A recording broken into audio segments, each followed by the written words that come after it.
Aga mis mina teha saan, kui teine inimene, kellega ma elan nagu koos ja keda ma armastan ja kui tema tahab hakata vaatama mingit teist inimest või tahab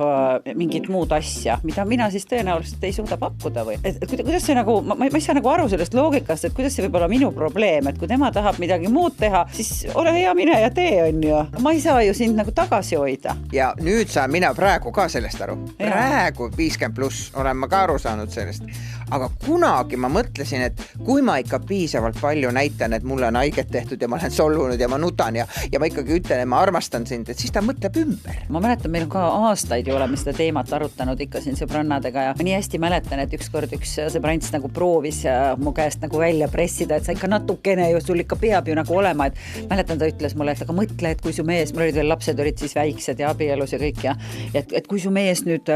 ma ei tea,